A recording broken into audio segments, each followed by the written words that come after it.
everyone, and welcome back to the Daily Deck podcast. Today, we are doing a very special episode talking about the topic of relationships, marriage, communication, and conflict. I am so happy to be back after a long hiatus from podcasting. It's been a really crazy, busy, but also a nice season. It's been a good season where a lot of big things have been happening in my family, in my sister's family.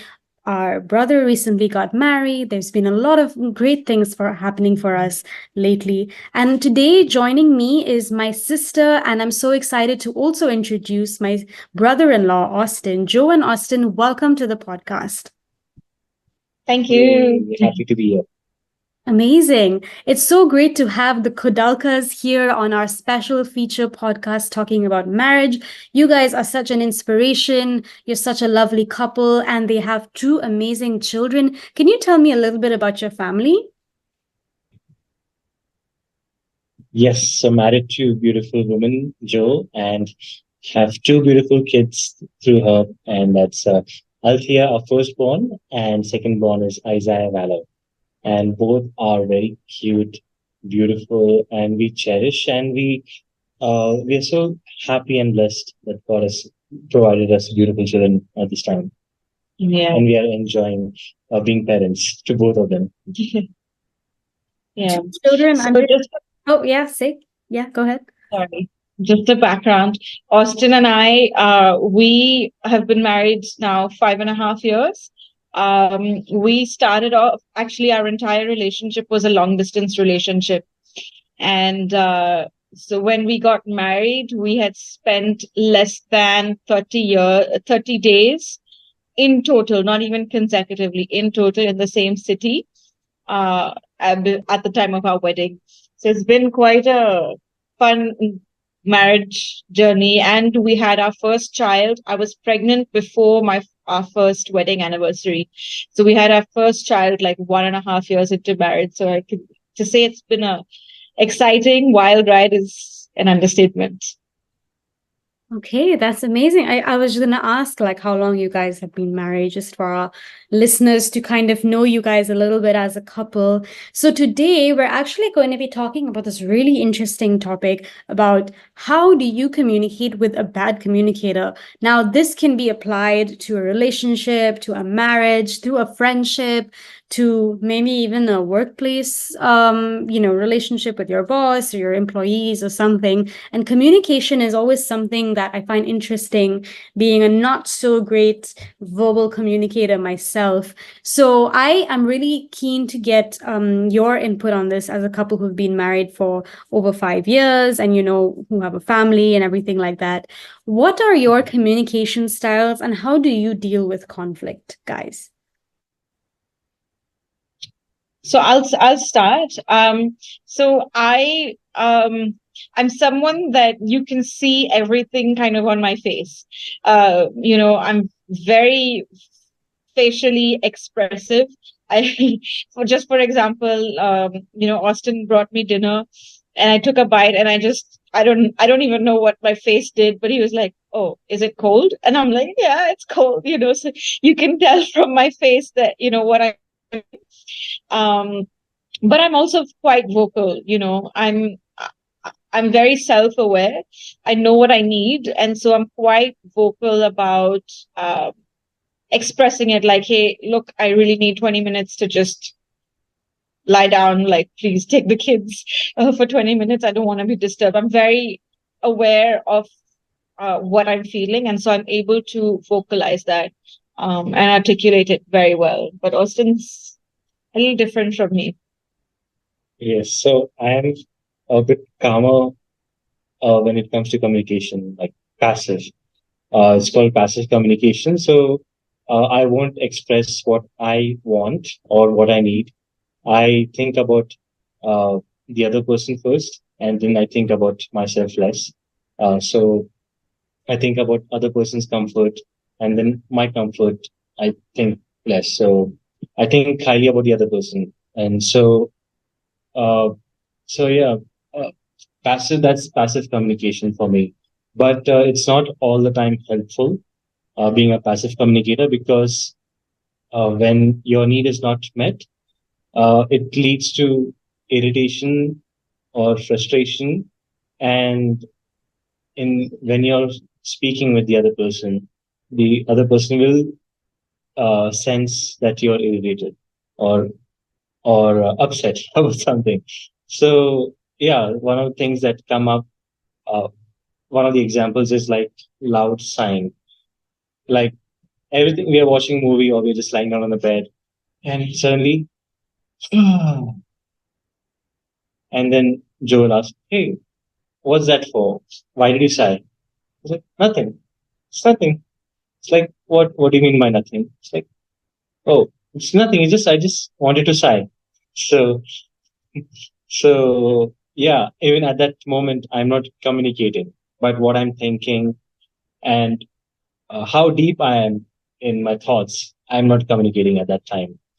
Uh, there are times when if I want something, I would first apologize. Hey, I'm so sorry to ask you this, but could you please get me this, or could you please get this thing done for me, Apologetic or if, you ask for something. yeah, yes. Interesting. Yeah. So if I'm doing something, hey, I'm so sorry, I don't want to disturb you, but can you please get this thing done? It's very urgent. So yeah, apology comes first, and yeah, so that's one of the things that I struggle with. This is one of my communication style, but this also helps in times of, like you asked, your one of your question was, uh, during conflict, how do you handle situations? So this passive communication helps at that time when there is tension in the air, when there's frustration, and where there is um, uh, anger or disappointment, everything is in the air, or when the bomb is going to explode. At that time, uh, this calm personality, passive personality, it diffuses the anger, it diffuses the tension, just to bring things down to where you are, and then to communicate normally. Okay. And Yeah, I think that makes sense. I think I can also relate with both of you because I am also expressive like Joe, but I also can be passive like Austin sometimes. And I also do tend to apologize before I ask something, which is interesting because it makes it seem like, you're asking for a huge favor when the person is maybe in a relationship with you or married to you, and you're like, well, it's also your God-given responsibility to serve each other. So I think that's super interesting, both of you. So, just moving on to one of my other questions that I have for you guys. Do you guys actually find it easy to communicate with each other? Yes. yes, So as I said, we were in a completely long distance relationship. So being in a long distance relationship, you don't have the other things that most people would do. Like we didn't have date nights and hand holding and like there was nothing. All we had was talking essentially, and so that kind of allowed us to build that line of communication and to build that understanding of one another very, very well. It helped us build that foundation. So that actually kind of made it very easy for us when we got married. I think we didn't even have a fight for like a year and a half, I think, into our marriage, because there was such a solid foundation of communication. Um, it can be challenging at times because we've got kids and we've got crazy schedules and all of those things, and also we're very different in our personalities. I'm more vocal, I'm more um if I feel something, he will know it. If he feels something, you have to kind of pull it out of him. um but I think the thing with us is there's no judgment. Like I can say whatever I'm feeling, even if it sounds really horrible, and there's no judgment, and vice versa, and we're always for each other, and we're trying to build each other up as much as we can. And so that kind of makes it easy to communicate. I mean, I don't know if that's what, would you agree with that? Yes, the dating phase really laid a foundation for our communication because when you're uh, just in your new relationship, you can get carried away by just being with close to each other, hand holding and walking, and just hugging, whatever. But just the communication, it really helped us draw boundaries uh, in our relationship. Just uh, like I am not very communicative person, but yes, when I met Joe, I would just jabber, talk a lot for hours and hours, and that's not me talking for hours. So she would draw things out of me, and I would draw things out of her, getting to know one another, and I would enjoy, love to hear about her, and also to uh, to express my love for her, to express who I am, and so yeah, I it really helped with dating phase. Yes, now being married, like I piggyback on what Joe said. First 1.5 years, almost 2 years, we didn't have any disagreements. It was all going smooth. We were just in our bubble, and we really enjoyed. We cherished those moments. We still think about that time. Now we have kids. We have to worry about different things. Finances is one of the things that really bothers, and education for kids, more work, and to upgrade and upskill ourselves. So yeah, a lot of things to think about. Yeah. So actually one thing that I found interesting what you guys actually said, Austin, you said that you are a passive communicator, and Joe, you said you're kind of an expressive, vocal kind of communicator sometimes.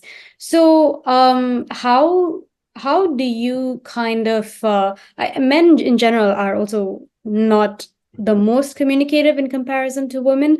So I'm interested to know, Joe, how do you kind of communicate or get to know how Austin is feeling as him being a passive communicator?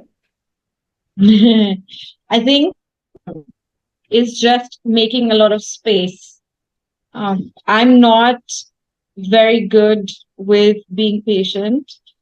I'm not very good with, for me, if I feel something, if I think something, I just want to get it out and get it over with. I don't hold things inside. I process things externally. Everything is just out in the open. That can be sometimes that is more on the assertive side, and other times it can be also aggressive, especially if I've not slept, if I've not really had some time to unwind and things, that can also lean on the aggressive side. Or if you have not eaten something. If I have not eaten, you will find the aggression for sure.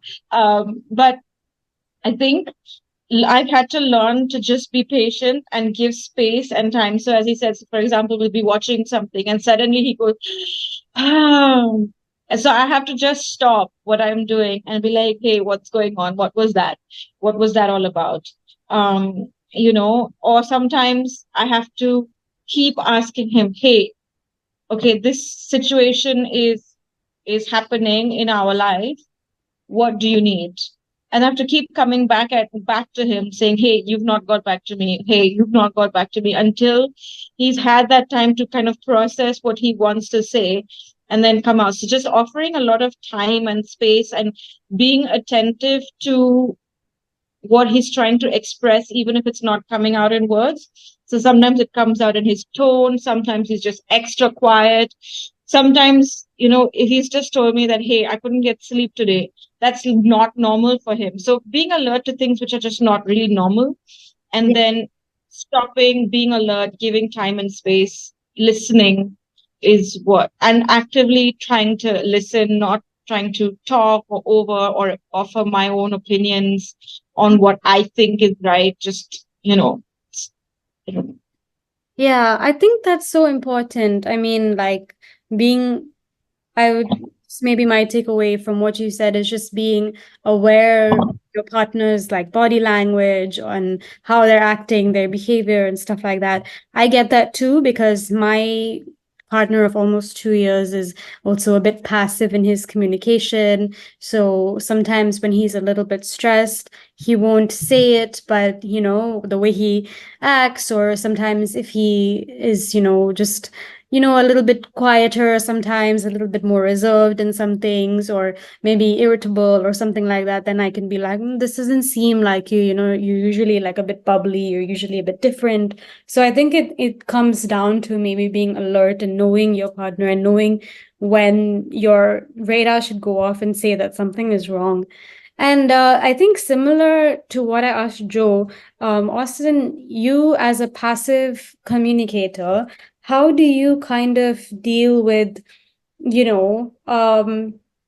trauma or pain or something in a way that's like not going to turn out into the situation where you think too much and then it boils over into an unhealthy kind of outburst, if you know what I mean? Because usually passive communicators and passive people, like even myself, for example, they tend to kind of keep their emotions. Like even Jo was saying, sometimes she has to pull things out of you. So if you try to keep things in, maybe it might boil over at some point. So how do you deal with those emotions or trauma or painful things in a healthy way where it doesn't boil over and then cause problem for you as a couple or you as an individual?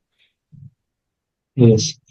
So when we're going through such situation, when I go through such situation, I want to solve things in my own heart, in my own mind, about how things could have been dealt, or how things could have been resolved in a much better way, or how we or how I can handle things in a much different way. Mm. So all those things are going in the in my thoughts, and we I I want to express, I want to tell my partner that, hey, this is what's bothering me, this is what's worrying me, this is what I want to tell, but I am I do not want to feel I do not want to feel embarrassed by expressing that this is a situation, or that I'm right now at this moment incapable of handling it. So I do not want to feel embarrassed at that moment. So I do not express at that time, or do not express the trauma at that time. Firstly, I try to resolve by myself. But if it's come to a point where I'm not able to handle it, I need a person to process things out. I definitely need. Uh, Firstly, I look to God, and when you can't hear Him clearly, you need your partner. So because God speaks through your life partner, and that's and I'm so happy that God has blessed me with Jo. Uh, she pulls things out of me, and she is full of wisdom and knowledge. And yes, I need somebody to process things out. Yeah. It takes time. It doesn't happen instantly. It will take days, sometimes weeks. But I'm glad that she has the patience to just wait for me till I come to her and express things. So, what would you say to some of our listeners who maybe don't have a life partner or, are not in a relationship? Maybe they're single, or maybe their communication issue is, like not really related to a partner. So, how do they deal with their own passive communication style in a healthy way that doesn't become explosive? Right. So you need to have a good friend, a friend that you can trust, a friend that you are accountable to, a friend that you feel free to express your things and don't feel judged. And it happens when that other friend also shares things with you, and you also share things with other person. It's not one way friendship. It both needs to go hand in hand. But you need to. But if you don't have a friend, and there is somebody in your circle that you do talk to on and off.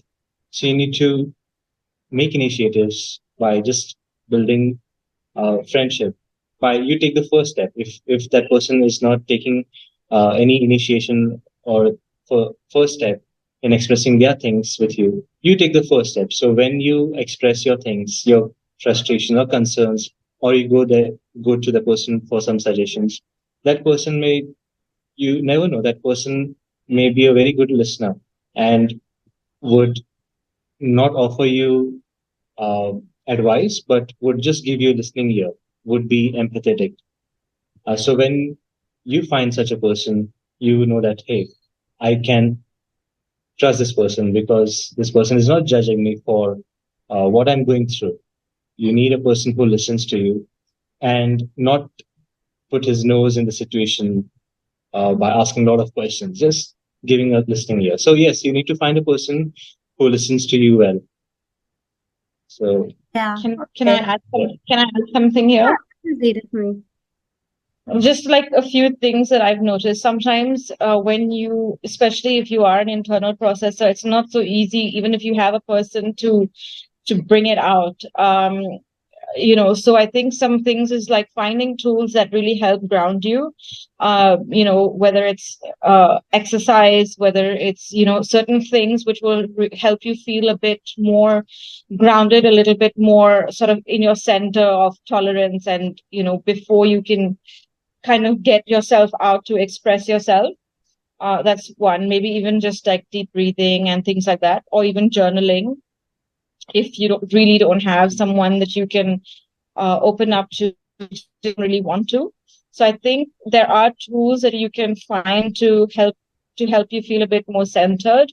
Another thing I've also realized with being with Austin is to it's very difficult for him to express if there is a stressful environment, right? Or if there's a stressful just yeah the entire environment in the home or the area that we're in is stressful. So a simple thing like if I want him to talk, I'll make sure that the bed is really neat, like the blankets are folded and the sheets are tidy, the room Mm, is neat. If the room is neat, then I don't know, it just automatically lowers the stress level, and then he's able to like talk. But if it's messy, then you just feel really cluttered and yeah. yeah.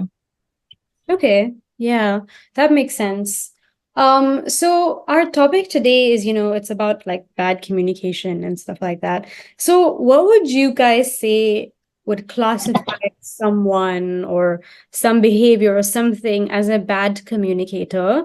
And would you honestly say, like, you can be honest, you don't have to worry about each other's feelings because we're all here to grow and learn together and stuff like that. So would you say that either one of you is a bad communicator, and what is a bad communicator? Yeah, I think I'm a bad communicator. An example would be if Joe is driving and I'm sitting in the passenger seat. I'm supposed to be guiding her, like, hey, this, you need to take a left here or take a right there. But at that time, if I start a conversation about something, I get carried away with Yeah. things. And that's the moment I say, hey, you're supposed to take a right here, or supposed to take a U turn here. And you realize it 2 minutes later, oh, you've already passed that turn. So you have to go 10 kilometers ahead and take a U turn. So at that moment, there comes a frustrating point where you talk about, hey, we are going to lose petrol now, 10 kilometers worth of petrol up and down. And so you're bickering at that time. So, but it started with not being attentive Mm, uh, to on your phone, just guiding, hey, this is where you need to take a right or left. So being attentiveness in communication is very important.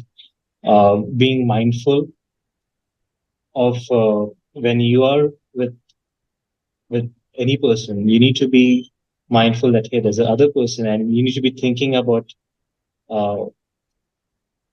about that environment, that about the other person, not about something else. So yeah, being attentiveness is very important in communication? So for me, I don't think that I would label anyone as necessarily a bad communicator. I think that I think that we have areas that we can be good communicators in, and we have areas where we maybe struggle, or we might be bad communicators in certain areas. Like I said, for example, I'm really good at being self-aware and communicating what I need, but when it comes to conflict, I'm a bit more on the aggressive side, and I get really, worked up really easily, and then at that point I can't even articulate a sentence very carefully. So I don't know that we can say that a person is completely a bad communicator.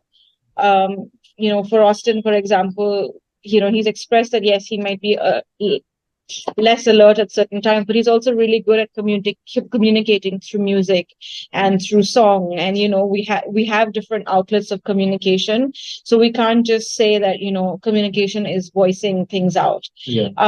But if we have to put a label on what a bad communication looks like, I think it's mainly being unattentive to the other person, being selfish in the sense of not thinking about the other person's emotions, just wanting to get your point across, and just saying, you know what, I'm what matters, you don't really matter at this point of time, and basically making yourself the center of the conversation.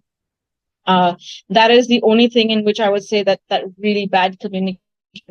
Everything else is work in progress. We're all learning. And yeah. Yeah, I really like that. Today, Yeah. Go ahead. Yeah. yeah. So today's example, like today, Joe felt like eating some cake. Like she didn't express. Mm. I just asked her, like she was down, very down. So I asked her, "Hey, do you feel like eating a cake?" She said, "Yes." Her face lit up. I said, "Okay, what cake would you like?" So like we were scrolling through, and it's like, she's like, "Okay, this uh place or this restaurant is very good. We should get cake from here." I said, "Okay." And I scroll through and I see one cake which I have not had in many years. And I say that, "Hey, I want to try this cake." But she said, "Okay, let's try." Now, when I suggested that cake, she said, "Okay, I want to try this cake." At that moment, I told her, "Don't order this cake. You order anything else, but don't order this cake." At that moment, I didn't communicate to her that uh, The reason he yes, said don't order this cake is yes, because he thought that I was ordering the cake for him, and he just yeah, wanted me to have what I wanted. yeah, But that yeah, didn't come across. He just said order anything except this cake. yeah. And so I ordered something else, which I we didn't were want her to both feel not guilty. really very happy with at the end. Yeah, But yeah. yeah. I didn't want her to please me and just order the cake for my sake. I wanted her to enjoy whatever cake she likes. So in my thought, I'm thinking highly about her. I'm thinking that she should enjoy. She's feeling low. She needs to have some nice cake, some like a treat for her. But she said, "No, I want the cake that she's like." But I didn't realize, or I didn't understand uh, that, hey, she really, really wants to try that cake. So, Yeah. and at the end, she ordered something else because she thought that if she gets the Black Forest cake, which I wanted, uh, it I would get upset. Yeah. She ordered mango cake, and when it came, I was like, "Hey." We both really wanted the Black Forest cake. We didn't end up getting it.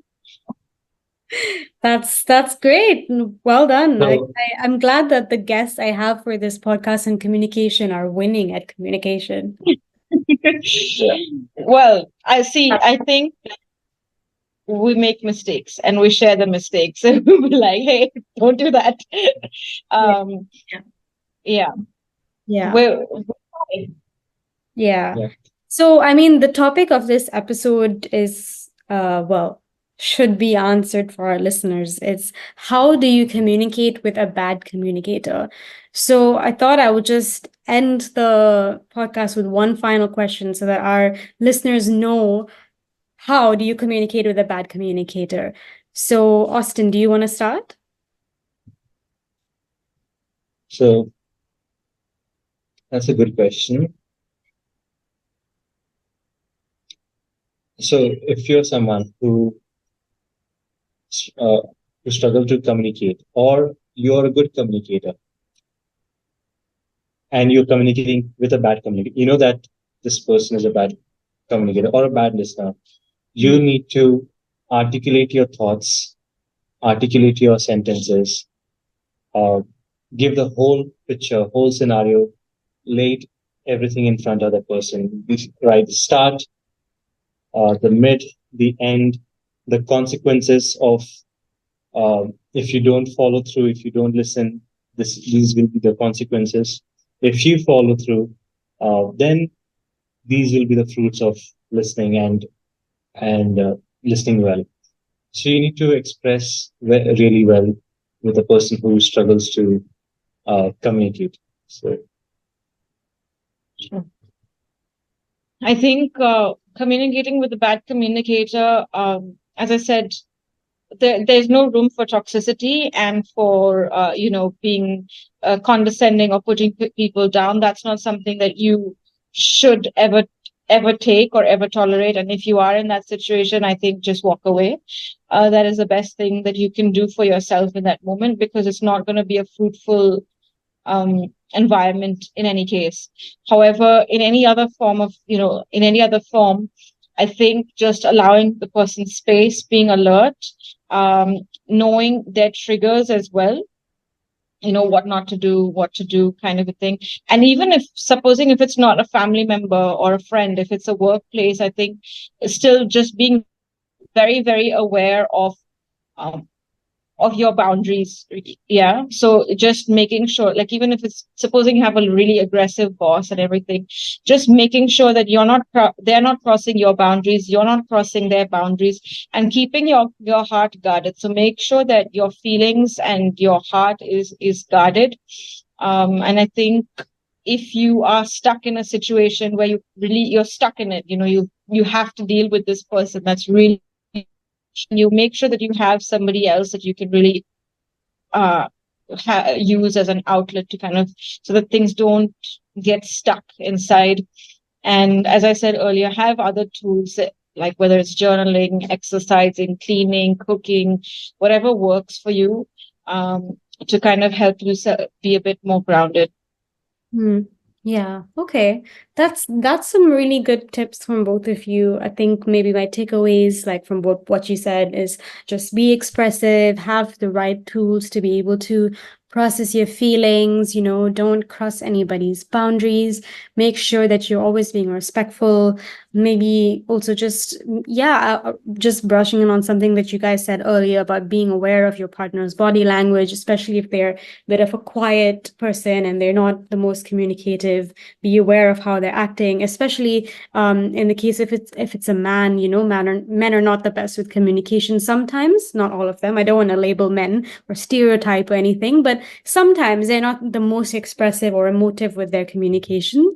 So just try to be aware of how they are acting and how their behavior is maybe shaping how they're feeling. That's us actually out of time, but thank you so much to the Kadalkas for sitting down with us in this episode to talk about relationships, communication, conflict, everything. There are so many more questions I have for you guys, so many more questions that we have about this topic, but I guess for all our listeners, just stay tuned, and next episodes will be out and we'll be exploring more and more about these topics. There's so many more exciting things to come on the Daily Deck podcast, so stay tuned and we will see you next time.